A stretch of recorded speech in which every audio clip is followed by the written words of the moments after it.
Matter 5 లక్షలు 10 లక్షలు కాదురా, నమ్మకం. 24 గంటలు టైం ఇస్తున్నాను. పోయి డైమండ్స్ తీసుకొచ్చి జైలు తీసుకెళ్ళి అతికించుకో.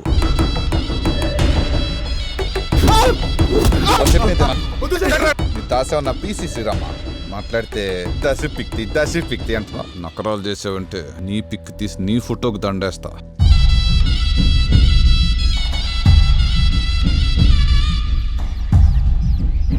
ప్రేక్షకులందరికీ నమస్కారం అండి. నా పేరు డాక్టర్ రామకృష్ణ అండి. ముందుగా ఏటీఎం చూసిన ప్రతి ఒక్కళ్ళకి నేను ధన్యవాదాలు తెలియజేసుకుంటున్నానండి.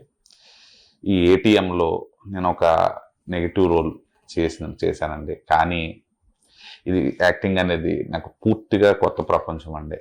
అనుకోకుండా ఒకరోజు ఈ డైరెక్టర్ చంద్రమోహన్ గారు నా దగ్గరికి ఏదో హెల్త్ ప్రాబ్లం ఏదో మామూలుగా చెకప్ కోసం వచ్చారు. 2 సార్లు నేను చూసిన తర్వాత ఒకరోజు మెసేజ్ పెట్టారు, ఒక మంచి రోల్ చేస్తారని. నేను ఎప్పుడు అసలు కెమెరా ముందుకి ఒక్కసారి కూడా వెళ్ళని మనిషిని. మొట్టమొదటిగా ఇలా చేసిన తర్వాత ఇక్కడ ప్రజల నుంచి వచ్చే అప్రిషియేషన్ చూస్తే ఇది చాలా ఎక్సైటింగ్గా ఉందండి, చాలా థ్రిల్లింగ్గా ఉంది. ఇది కొత్త ప్రపంచంలోకి వచ్చినట్టు ఉంది.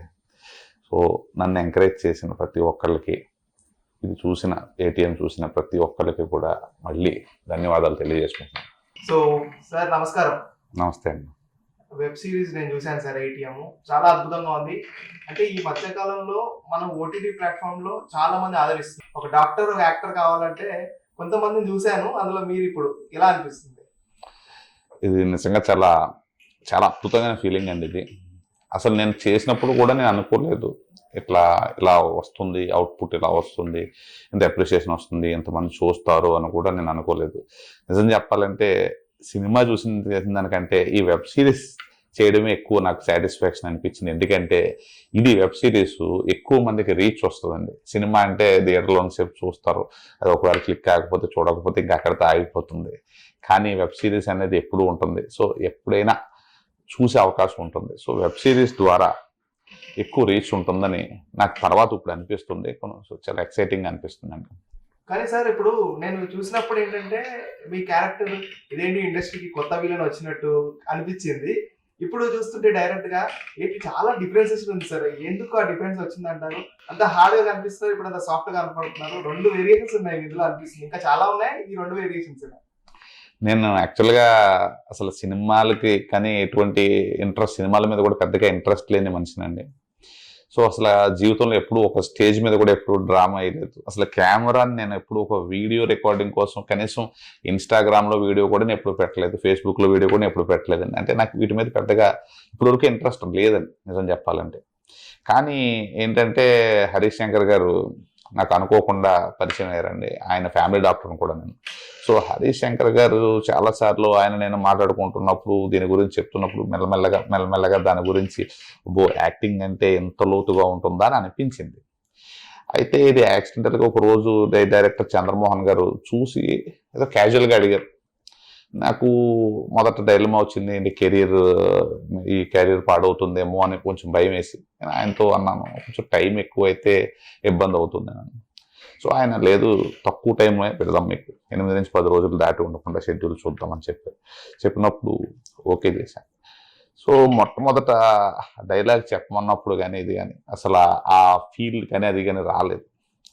కానీ తర్వాత అక్కడ కో డైరెక్టర్ కానీ అసిస్టెంట్ డైరెక్టర్ కానీ చాలా చాలా పాజిటివ్ మైండ్ సెట్తో చాలా ఎంకరేజింగ్గా ఉండేవారు. సో వాళ్ళు ఒక్కసారి ఆ ఫీల్ అయి చేయడం అనేది ఒకసారి నేర్పించారు, అక్కడికక్కడ నేర్పించినప్పుడు సో ఒక్కసారిగా అవుట్పుట్ అలా వచ్చిన తర్వాత నుంచి కాన్ఫిడెన్స్ బాగా వచ్చింది. కెమెరా ఫీర్ కానీ ఇది కానీ లేకుండా పోయిందని.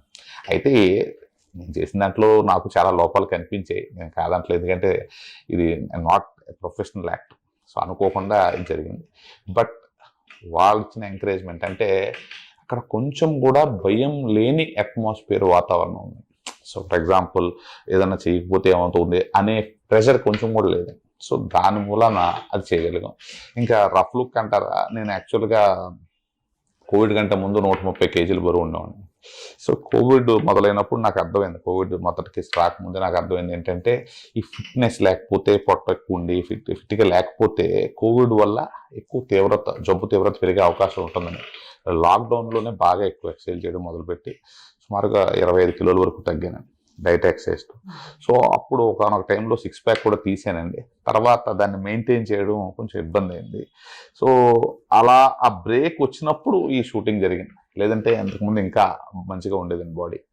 సో ఈ క్యారెక్టర్ కొంచెం రగ్గుడ్ అపియరెన్స్ కావాలని చెప్పి కొంచెం ఆ హెయిర్ కానీ ఇది కానీ కొంచెం డిజార్గనైజ్డ్గా, యాక్చువల్గా ఫస్ట్ దీనికోసం వేరే గెటప్ ఉంటే బాగుంటుంది అనుకుని దానికి తగ్గట్టు హెయిర్ చేశాం, కానీ అది బాగాలేదని చెప్పి మళ్ళీ మార్చేసాం. So to be an actor, to be a doctor. So doctor లో ప్రొఫెషన్, నేను యాక్టింగ్ లో ఇప్పుడిప్పుడే స్టార్ట్ అవుతుంది. మరి ఏంటి సార్ అంటే చూస్తుంటే ఒక విలన్ ఎలా ఉండాలి, ఎంత హార్డ్ గా క్రూవల్ గా ఉండాలి, ఏదైనా తప్పు చేస్తే ఎలా పనిష్ చేయాలి, ఆ పనిష్మెంట్ కూడా ఎంత క్రూవల్ గా ఉంటుందంటే నార్మల్ పనిష్మెంట్ ఉండదు.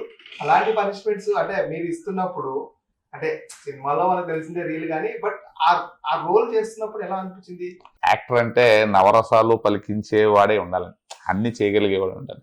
సో కొన్ని సందర్భాల్లో అది చేయడం వచ్చేది కదా, కానీ డామినేట్ చేసే రోల్ చేయడం వరకు అది ఈజీ. ఎందుకంటే మనిషి బయట కూడా ఎట్లా ఉంటాడో అలాంటి క్యారెక్టర్ వచ్చిందంటే ఈజీ. చిన్నప్పటి నుంచి కొంచెం డామినేటింగ్గా ఉంటాం, అంటే అగ్రెసివ్గా ఉండడం అలవాటు, దాని మూలన చేయడం చాలా సులువైందండి.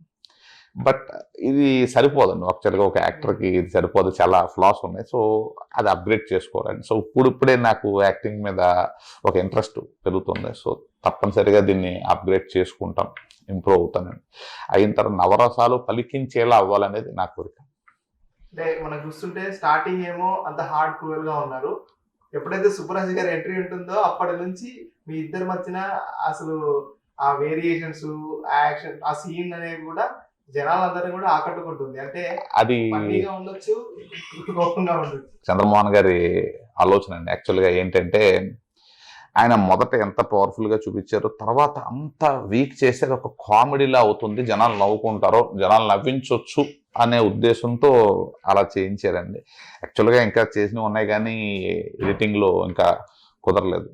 సో ఇంకా చేసినవన్నీ ఇంకా పెట్టలేకపోయారు, లెంగ్త్ ప్రాబ్లం వచ్చి. సో అది అంత పవర్ఫుల్ మనిషిని అంత వీక్ చేస్తే అది కామెడీ అవుతుంది అనుకున్నారు, కామెడీ పండుద్ది అనుకున్నారు.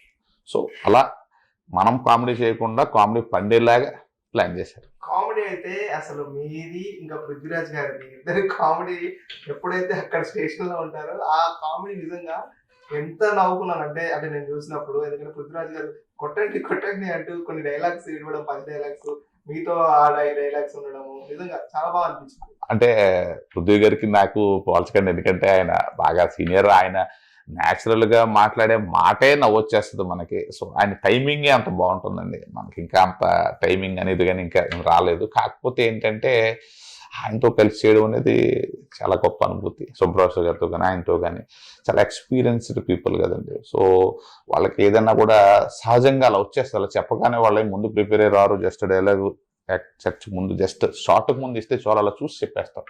ఇప్పుడు రాబోయే రోజులలో మీకు యాక్టింగ్ ఇంట్రెస్ట్ ఉందంటున్నారు, ఇంకా బాగా నేర్చుకుంటున్నారు అంటున్నారు. సో ఏంటి మరి క్యారెక్టర్స్, ఎలాంటి క్యారెక్టర్స్ చేయాలనుకుంటున్నారు? ఒకసారి మీరు ఇలా విలన్ క్యారెక్టర్ కనబడాలంటే ఇంకా మిగతా వచ్చిన డైరెక్టర్స్ అందరూ కూడా మీరు ఈ క్యారెక్టర్ బాగా సూట్ అయ్యారు, ఇదే క్యారెక్టర్ చేస్తారా, లేదంటే అంటే మొట్టమొదట ఇక్కడ ఏంటంటే నా కెరియర్ని అయితే నేను వదులుకోలేనండి. ఎందుకంటే చాలా కష్టపడి చదువుకుని ఇక్కడ వరకు వచ్చాం. సో నేను నేషనల్ వైడ్ ర్యాంకర్, అంటే నేషనల్ పీజీఐ చండీగఢ్లో చదువుకుని వచ్చాను. సో అంత చదువు చదివిన తర్వాత చదువుకి న్యాయం చేయకపోతే అంటే తప్పు అనిపిస్తుంది. సో బ్యాలెన్స్డ్గా వెళ్దామని ఆలోచన ఉందండి. మొదట కొంచెం నాలో కొన్ని లోపాలను సరిదిద్దుకుని పర్ఫెక్షన్ వస్తే, మంచి మంచి రోల్స్ వస్తే కొన్ని అప్పుడప్పుడు చేస్తూ ఉండాలి. కానీ అదే ఫుల్ టైమ్గా ఈ ప్రొఫెషన్ వదిలేసి వెళ్ళడం అనేది కొంచెం కష్టతరమైన పని అండి. కానీ వీలైనంత వరకు మంచి సినిమాలు చేసే స్థాయికి నేను వెళ్ళాలి. అంటే నేనైతే ఒక మంచి యాక్టర్ని నేనైతే అనుకుంటలేదు. సో ఇంకా అప్గ్రేడ్ చేసుకుని ఇంప్రూవ్ అవ్వాల్సినవి ఉన్నాయి. వాయిస్ కానీ, అంటే నా గురించి మాట్లాడడం కూడా ఇంకా నాకు పూర్తిగా రావట్లేదు.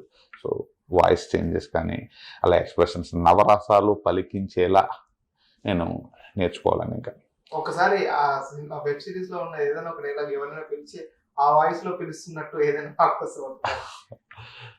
సరే అయితే మైసూర్ బొండ డైలాగ్ చెప్తాను. జనరల్గా నేను కార్స్ పెద్దగా తినరా, కానీ ఈ మైసూర్ బొండ 10 కోట్ల డైమండ్స్ పట్టిస్తుందంటే దీని మీద విపరీతమైన రెస్పెక్ట్ పెరిగిందిరా. Super super sir. Not only this, ఆ బోండా గురించి తెలుసుకోవాలనుకుంటే మైసూర్ బోండా గురించి ఖచ్చితంగా వెబ్ సిరీస్ చూసిన వాళ్ళకి అర్థం అవుతుంది. ఆ బోండా ఎంత క్రియేట్ చేస్తుంది, ఒక బోండా వెబ్ సిరీస్ ని చేస్తుందా అని అనిపిస్తుంది నిజంగా ఆ బోండా క్యారెక్టర్ చేసిన వారికి. ఈ సుబ్బరాజు గారి టీ డైలాగ్ కానీ పిక్ తినే డైలాగ్ కానీ మైసూర్ బోండా కానీ చాలా బాగా ట్రెండ్ అయ్యాయండి. ఇది whole credit goes to director గారు అంటే చంద్రమోహన్ గారు. సో ఆయన యూనిక్ థింకింగ్ అండి ఇదంతా.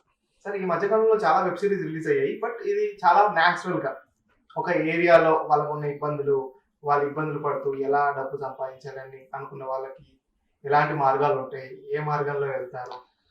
ఇది పూర్తిగా డైరెక్టర్ గారు ఆయన ఫీల్ అయ్యి రాసింది చేసిందండి. హరిశంకర్ గారు ప్రీ లాంచ్ లో కూడా చాలాసార్లు చెప్పారండి. డైరెక్టర్ గారు ఒకనొక టైంలో స్లమ్కి వెళ్ళి 2 వారాలు ఉండిపోతాను, ఫీల్ అవుతాను, ఫీల్ అయ్యి ఇంకా బాగా చేస్తాను అనే రేంజ్లోకి వెళ్ళిపోయారు. కానీ హరీష్ గారు వద్దని చెప్పారు. లేకపోతే ఆయన నిజంగా స్లమ్కి వెళ్ళి 15 రోజులు ఉండడానికి కూడా సిద్ధపడిపోయారండి. సో ఆయన అంతగా ఫీల్ అయ్యి చేసిన ఇది క్యారెక్టర్. సో దానివల్ల ఎక్కువ సహజత్వానికి దగ్గరగా ఉండేలాగా ఆయన తీశారండి. ఇందులో సన్నీ గారి character number of 4 friends. So చూస్తుంటే సన్నీ గారు మిగతా అందరి యాక్టింగ్ ఎలా అనిపించింది? సన్నీ గారితో అది బిగ్ బాస్ విన్నర్, సో ఎలా అనిపించింది ట్రావెల్ చూసినప్పుడు మీ వాళ్ళతో? వాళ్ళతో చాలా చాలా ఫ్రెండ్లీగా ఉండేవారండి. సో అసలు ఆయన అంత స్టార్ అక్కడికి వెళ్ళే వరకు నాకు తెలియదు.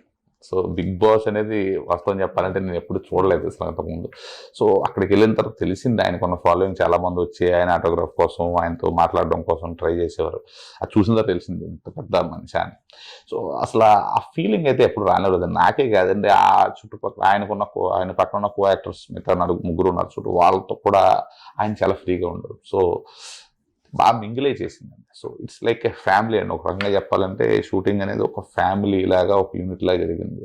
ఎస్పెషల్లీ సుబ్బరాజు గారు అయితే బాగా ఎంకరేజ్ చేశారు, అందరినీ బాగా ఎంకరేజ్ చేశారు. సో ఆయన నిజంగా ఆ మైండ్ సెట్ చాలా మైల్డ్గా అలా పాజిటివ్గా అలా ఉండడం మిగతా వాళ్ళందరికీ చాలా ఎంకరేజింగ్ పాయింట్ అండి. సో ఇదేంటంటే నేను యాక్చువల్గా ఈ సినిమా షూటింగ్ జరిగినంతసేపు అసలు నాది యాక్చువల్గా 9 days వెళ్ళానండి నేను. సో మిగతా సినిమా ఏం జరుగుతుంది ఏంటనేది స్క్రీన్ మీద చూసే వరకు నాకు కూడా తెలిసిన తర్వాత నిజంగా ఇది ప్రతి పాయింట్, జరిగిన ప్రతి విషయాన్ని ఏదో దానికో లింక్ పెట్టడం, అంతేగాని ఏదో ఒక కామెడీ ట్రాక్ కోసం ఒకటి ఎట్టిద్దాం అనే ఉద్దేశంతో కాకుండా అంటే ప్రాపర్ స్క్రీన్ ప్లేతో చేశారండి. చాలా ఇది అగైన్ ఆయన ఇదంతా విషయం చెప్పాలంటే ఇదంతా ఒక 4 రోజులు కూర్చుని అసలు ఎవరికి మాట్లాడకుండా ఫోన్ స్విచ్ ఆఫ్ చేసుకుని ఆయన రాసుకున్నారండి డైరెక్టర్ గారు. సో మొత్తం క్రెడిట్ అంతా ఆయనకి, స్టోరీ రాసిన హరీష్ గారికి చెల్లుతుందండి. ఇది చేయడం, రాయడం ఒక ఎత్తు అయితే ఇంత త్వరగా తీయగలగడం ఇంకొక ఎత్తు. So again hats off to director. Last climax చూస్తుంటే ఎలాంటి సస్పెన్స్ ఉంటుంది అనుకున్న వాళ్ళందరూ కూడా ఒక మామూలు సర్ప్రైజ్ ఇవ్వలేరు, నెక్స్ట్ సీజన్ కోసం వెయిట్ చేయాలి అందరు కూడా. అది చాలా మంది అండి అక్కడికి యూఎస్ నుంచి కూడా కొంతమంది ఫోన్ చేసి అడుగుతున్నారు 5వ మనిషి ఎవరు అని. ప్రతి ఒక్కళ్ళు తినేస్తున్నారు. కానీ నిజం చెప్తున్నానండి, 5వ మనిషి ఎవరో నాకు కూడా తెలియదు ఇప్పుడు. ఎవరికి తెలియదు, నాకు కూడా తెలియదు 5వ మనిషి ఎవరు. సో మేబీ హోప్ఫుల్లీ అంత బాగుండి సీజన్ 2 మొదలైతే అందులో తెలుస్తుంది, చూడాలి. Yeah sir, congratulation once again. ఇంకా చాలా